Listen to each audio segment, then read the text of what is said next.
The next portion of this was a brief summary of the work. This work is very complex, so it's going to be a little bit lengthier, but it's okay. Recitatif opens with Twyla's declaration that she and Roberta were brought to an orphanage at St. Bonnie's. Their mothers were not able to take care of them, and that is why they were at St. Bonnie's. Roberta's mother was sick, and Twyla's mother danced all night. They didn't get along when they first started out at St. Bonnie's, but the longer that they stayed there, the better they got along. They bonded over many things, but one of the first things that they bonded over was that they weren't real orphans with beautiful dead parents in the sky. While at St. Bonnie's, the girls would get made fun of by the older girls. They called them the Gar girls. One afternoon, a bow-legged lady named Maggie, who could not speak or did not speak, fell down in the orchard. This incident with Maggie comes up a lot throughout the rest of the story.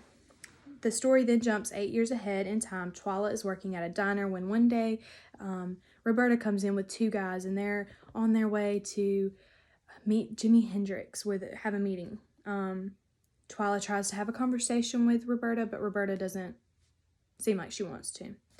The story then jumps ahead 12 more years, and they are both married. Twyla married a wonderful man, is what she said, named James, and Roberta married a man and has 4 stepchildren and 2 servants. This time they ran into each other at the grocery store, and Roberta suggests that they get coffee, so they do. At the coffee shop, they giggle like children, and they recall stories about their time at St. Bonnie's, and then Roberta says it was actually the Gar girls that pushed Maggie down that day in the orchard. She didn't fall down. Twyla doesn't believe it, but she doesn't fight it. And then they promise to keep in touch, and then they part their ways. The next fall, the town that they live in was overcome by racial strife over the issue of forced integration by busing. Twyla drives by a protest where she sees Roberta holding up a sign against the busing, and she's holding up a sign, "Mothers have rights too." This made Twyla approach Roberta, and they have a conversation, but it then turns into a petty argument.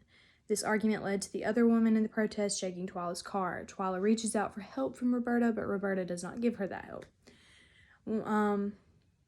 Roberta tells Twyla that she's not the same girl that she was at St. Bonnie's, but that she is the one who pushed Maggie all those years ago.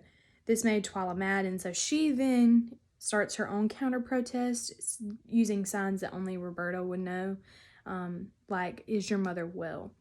This makes Roberta abandon the protest, so then Roberta abandoning it makes Twyla abandon it. More time passes. It is Christmas time. On her way back home from buying a Christmas tree, Twyla stops to get coffee. She sees Roberta in this diner, and Roberta is obviously drunk, and she assumes it's from the hotel party, or the hotel event that was happening. The woman briefly exchanged small talk before Roberta admits that there is something she had promised herself she would tell Twyla if they ever met again, and that is that she did not believe that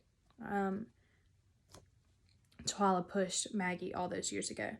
But she did wish that Maggie would get hurt, and that's just as bad. Roberta starts crying, and then Twyla comforts her. She tries to soothe her friend, Twyla does, by saying, "Oh, we were only 8. And then she tries to change the conversation and ask about her mother. And Roberta says, "My mother never got well." And Twyla said, "My mother never stopped dancing." And at the end of the story, we see her overcome by grief again. And the story ends with her saying, "What happened to Maggie?"